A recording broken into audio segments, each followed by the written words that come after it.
Муж приходит домой пьяный, жена его ругает. Опять пьяный пришел, сколько можно? Мне можно еще чекушку и все. Отец говорит Вовочке: придется все-таки тебя выпороть. Хотя можешь поверить, это мне неприятно. Тогда я не понимаю, кому ты хочешь доставить удовольствие? Мужчина кавказской национальности говорит русскому: в кавказской семье женщина с мужчинами за одним столом не сидит. А у нас женщина и за столом сидит и выпивает побольше мужика. Тренер по боксу тренирует своего ученика и говорит: бей сильнее, учись уходить от ударов. Я в твои годы уже бился с Тайсоном. Круто! Так вы Тайсона видели? Видел, правда всего 5 секунд. На заводе у рабочего берут интервью для антиалкогольной программы. Вот вы бы после 100 грамм водки смогли бы работать так же хорошо, как сейчас? Ну да, смог бы. А после 200? Смог бы. А после 500? Ну так работай уже. Лежит старая девственница в реанимации, уже почти умирает. Вдруг голос слышит: ты ни разу не раздвигала ноги, даю тебе еще 10 лет жизни, оторвись по полной. Вскочила старуха с койки и бегом в салон красоты. Ну, думает, теперь каждый день буду спать с мужиками. Только выходит из салона, вдруг бац, грузовик ее переезжает. Душа старухи отлетает и вопрошает: господи, ну как же так, ты обещал еще 10 лет жизни. Голос выше: ну извини, не узнал.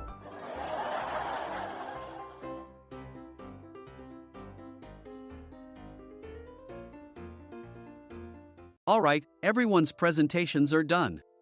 Nick, the manager, said as he tried to move the discussion forward. Excuse me, I haven't. I recently found out something. Nick interrupted me and began to speak. There's apparently someone in this department who didn't graduate high school and is just a part-timer. Meetings should be for employees only. Absolutely right. His lackey, Mike, of course, agreed with Nick. I'm leaving. After leaving the meeting room, I started to shut down my computer. I noticed that an email had arrived, not in my personal inbox, but in the company's shared email. Thinking, there's no point in speaking up, no one will listen, I went home quietly. The next day, I heard a commotion from Nick's desk. He was staring at his computer screen, his face pale. Nick? Is something wrong? Mike looked at the screen with him. And he turned even paler than Nick. Why is he so angry? Knowing the reason for Mike's distress, I thought to myself, serves them right. My name is Adam. My mother passed away when I was in the 9th grade, and I was raised by my father. Well, you could hardly call it being raised. After my mother passed, my father changed. He drowned his sorrows in alcohol, and though he still went to work, he squandered our living expenses on horse racing. Because of that, I had to start working part-time as soon as I entered high school. Every month, I went to the convenience store with bills in hand that couldn't be auto-deducted from my father's account. Even though I endured it because I didn't want to be alone, I reached my limit in my 2nd year of high school and dropped out. I found a live-in job at a distant inn. Thank you for everything. The day I left home, my father, still staring at the TV, spoke. Take care. That was our last conversation. Back then, 18 wasn't the age of majority, so I needed my father's permission to work, and I couldn't hide my place of employment. Yet, my father never visited me even once. I kept working just to survive, and before I knew it, I was 42. Years of hard work paid off, and I was transferred to the headquarters. I was thrilled to be recognized by the company, as I thought I'd be working in the field until retirement due to my lack of formal education. Listen up. Our work can change the future of our employees. Don't drag us down. On my first day after the transfer, Nick, dressed in an expensive suit, spoke sternly. There was a reason for this. Our inn was located in a prominent tourist destination, known so well that everyone in the state could sing its commercial jingle. At its peak, we had 5 locations within the state. But that was long ago. Due to financial difficulties and aging facilities, only the place where I had worked for many years and the original establishment remained. I was prepared to lose my job anytime, but now there was a glimmer of hope. With the rise of social media, the tourist area where the inn was located started gaining attention again. Depending on how hard the sales department, where I was transferred, worked, we could either thrive or be forced to give up this prime location to the new hotel chains continuously popping up. For Nick, who had switched careers from another industry to strengthen our sales, this was a battle he couldn't afford to lose. I understood why he had to be strict. I will do my best. Nick sneered at my enthusiastic declaration. Did you not hear what I said? I'm sorry. I thought I was listening carefully. Out of habit from years of customer service, I apologized reflexively, though I had no idea what had offended him. Someone was watching me with a smirk. In this department, there are those who are expected to excel and those who have been shoved here because they have nowhere else to go. You are the latter. It was Mike, the section chief. He's 7 years younger, at 35. But he was called to headquarters much earlier than I was and had been moving around within the headquarters ever since. I'm not jealous, but I can't accept that he's my boss. Graduating from a prestigious university, he has an unusually high pride and caused many problems as a newbie, making things very difficult for me when I was the front desk leader. When I found out Mike was transferred to the sales department a month before me, I was disheartened. Mike is right. With just a middle school diploma, there's not much you can do. Don't even think about achieving results. As if I didn't exist, Nick remarked, I'm thirsty. Mike eagerly ran to the coffee maker. It seems Mike is Nick's lackey. I regretted being happy about my transfer to headquarters, wishing I had stayed on site forever. Send a direct mail to every company on this list by the end of the day. Nick only assigned me tasks that even a new graduate could handle. What? There are over 1,000 companies. You want me to send to all of them by today? Yes, if you and your fellow misfits split the work, even those with nowhere else to go should finish by today. I glanced at the employees typing away expressionlessly. They were worn out from customer service, only thinking about leaving on time, or were women reassigned after having children, with zero motivation for work. Even Sam, a new graduate from the same university as Mike, who was supposed to be among the expected achievers, had no enthusiasm for the job, having joined the company wanting to do customer service. I don't care what they say, I plan to quit anytime, he said. Only Nick and Mike were highly motivated, making all the decisions between the two of them. I originally only wanted to work at the inn to survive and had no particular attachment to this job. I swallowed my words, thinking I had no right to reprimand them.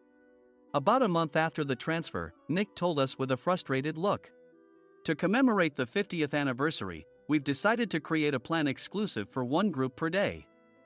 Originally, Mike and I were supposed to come up with it, but our president, Mr. Thompson, insists on hearing everyone's opinions. So, you all get a chance. As Nick explained, Mike began handing out prints. Make sure not to embarrass Nick. If your ideas are half-baked, you'll have to redo them. It seemed that they had printed his handwritten notes by Mr. Thompson, which included several questions and a section for free responses. It made sense why Nick had to seek our input, given that all responses had to be submitted to Mr. Thompson. We were given a week to think about it, and a meeting was scheduled to compile our ideas. My plan is to let guests enjoy both the old and modern America. Nick began the presentations. Guests would watch a master confectioner at a nearby traditional sweet shop make sweets in front of them. The welcome drink would be premium tea in a bottle. Nick's plan was certainly attractive. After his presentation, Nick called on us to present in the order we were seated. Just as I stood up for my turn. All right, everyone's presentations are done. Excuse me, I haven't. I recently found out something. Nick interrupted me. There's someone in this department who didn't graduate high school and is just a part-timer. He was likely talking about me. I joined the company as a part-timer and was made a full-time employee when I turned 20. That was 20 years ago, so Nick and Mike probably had no chance to know until recently. Meetings should be for employees only. Absolutely right. After that, Nick kept creating opportunities to solicit everyone's opinions, purposefully excluding me from speaking. The meeting unexpectedly heated up and went past the scheduled end time. A few people asked to leave, and the discussion continued with the remaining few. Still here? Normally, you'd leave in that situation. Though I had no attachment to the job initially, hearing kind words from customers made me want to make them happier. For someone like me, with nowhere to go, the inn was my home and customer service was my life. I felt pathetic about my current self. I'm leaving. I left the conference room and started shutting down my computer. I noticed an email had arrived, not in my personal inbox, but in the company's shared email. Thinking no one would listen to what I had to say anyway, I quietly went home. The next day, while preparing the DM as instructed, I heard a commotion from Nick's desk. In his haste to stand up, he hit his knee on the desk. He stared at his computer screen, his face pale. "Nick! What's wrong?" Mike, thinking he should be the first to rush over, approached Nick while still wearing his coat. He peered at the screen with Nick. And he turned even paler than Nick. Why is he so angry? Who is responsible for this company? Nick, more irritated than ever, asked, and Mike answered without checking. Probably Sam. Sam wasn't there because he was attending a morning training session for new hires. Nick gave up on getting angry and returned his gaze to the screen. They were looking at an email that arrived right after the end of the working day yesterday. Apparently, no one, including me, had checked it before leaving. The email was from a large company that used us for their annual employee trips. The president and executives of that company also frequently used our services personally. President of the company, Mr. Mason himself, had declared that neither he nor his company would ever use our services again. Well, some companies cancel their employee trips or stop using our services due to financial struggles. Let's just move on. Mike kept wiping the sweat from his forehead with a handkerchief. Knowing why Mike was so agitated, I quietly watched their interaction. Do you know how much revenue we get from that company?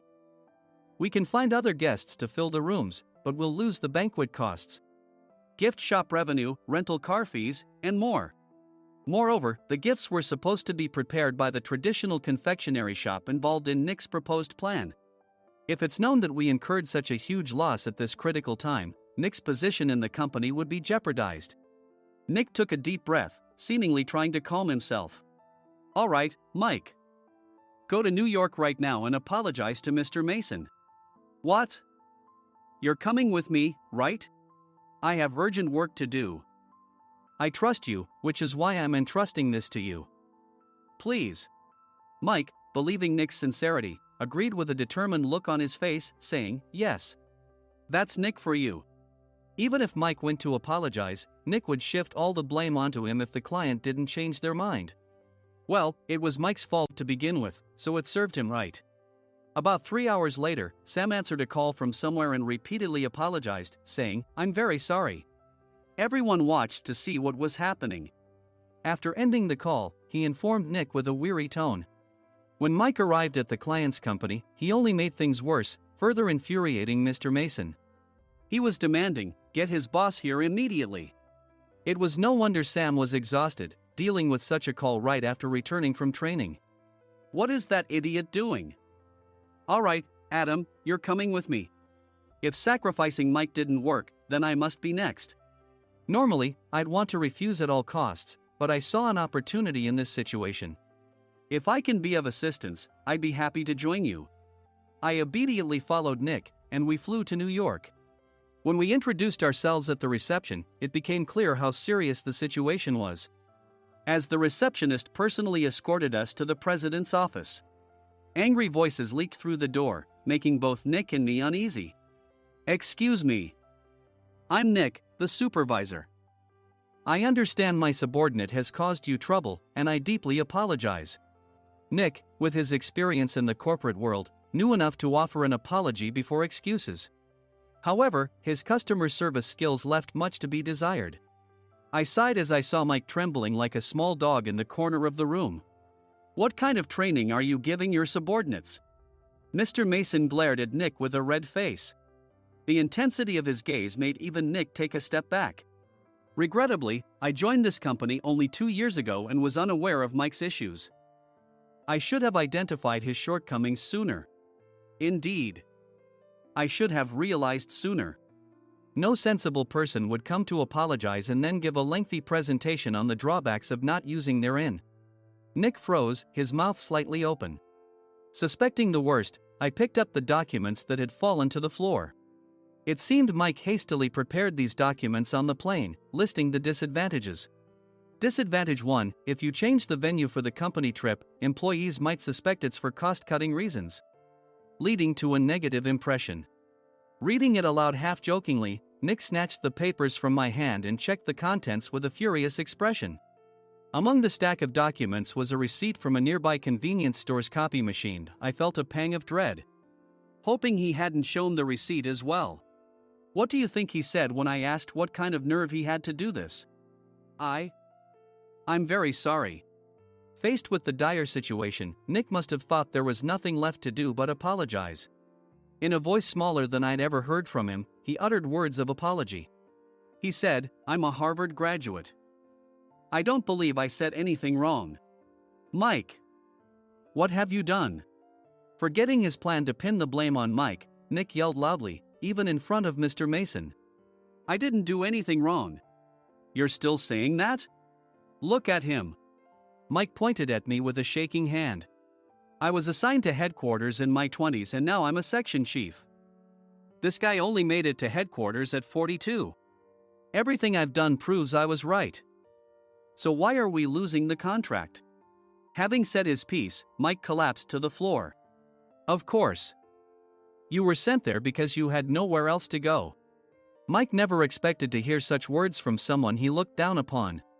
He lunged at me, and Nick hurriedly stepped in to stop him. "Mr. Thompson told me Mike is a quick thinker, and to take good care of him." There's no way he was pushed aside. "Don't make things worse here." "He didn't say quick thinker, he said only quick-witted, didn't he?" I don't remember that part."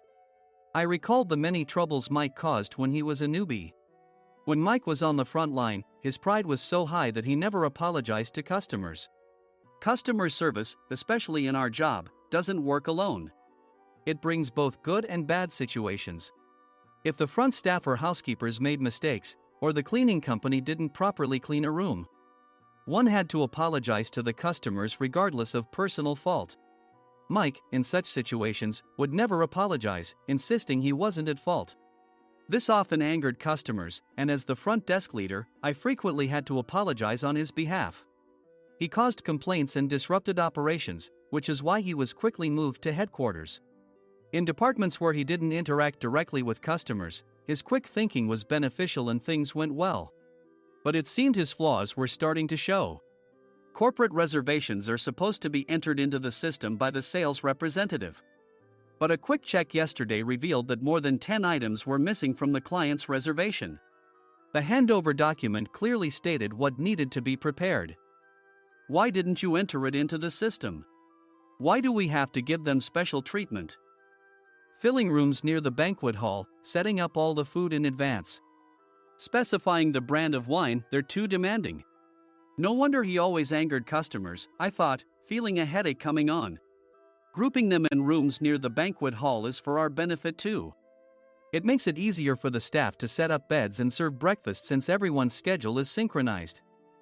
As for the other requests, Mr. Mason suggested them to lighten our load. I didn't know that. Nick finally seemed to realize that Mike was the one who had angered the client. What did you say to them? I just told them we wouldn't give them special treatment anymore.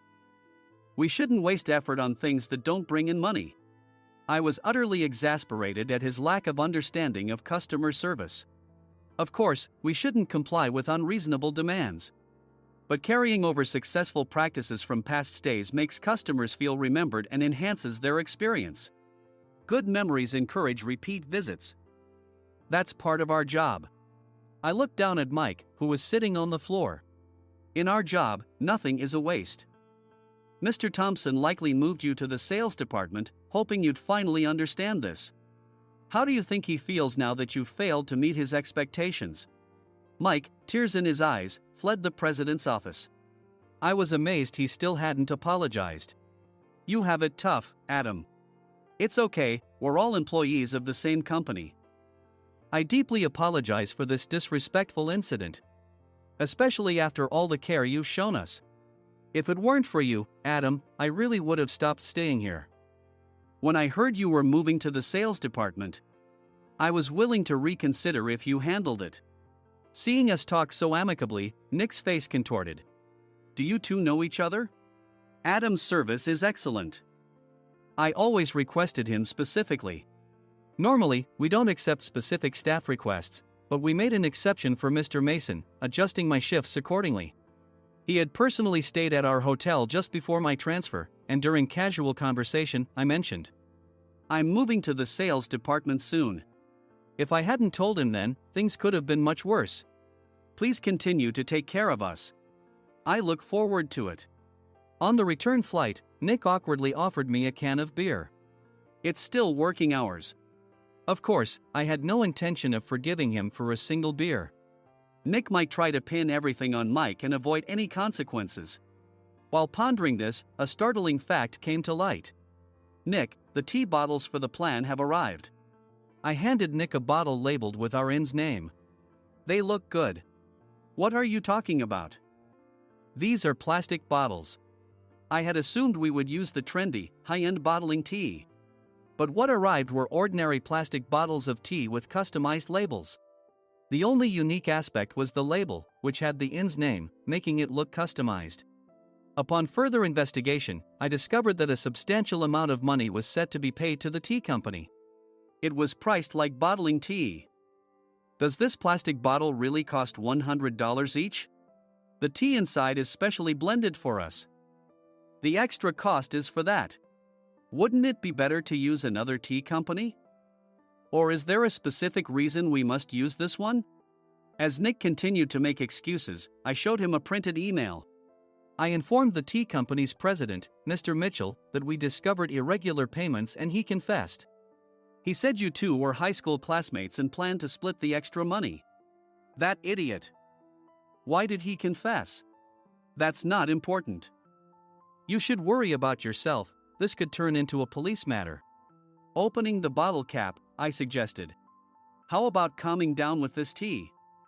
It supposedly has a relaxing effect. Nick drank the tea frantically.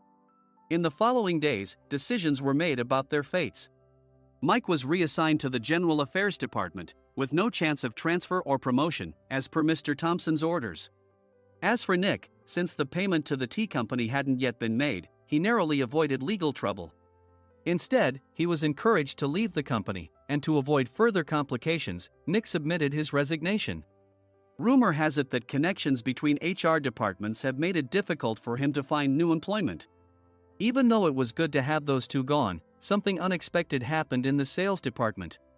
Everyone became motivated and united in refining the 50th anniversary plan. In the end, my plan was adopted. We collaborated with the Tourist Information Center to provide personalized guides. The plan, tailored to the number of guests, was truly special for the 50th anniversary. "Hey, is Adam's family coming to stay?" I immediately booked that special plan for my family. Sam noticed it on the reservation list and quickly picked up on it. "Yes, I'm inviting my father." "That's great. I might invite my parents too." I lacked the courage to face my father just as Adam. But here, with the confidence Mr. Mason praised, I felt ready. The 50th anniversary plan was a perfect opportunity to reconnect with my father. I hoped to bring back the days when we could laugh together as we once did.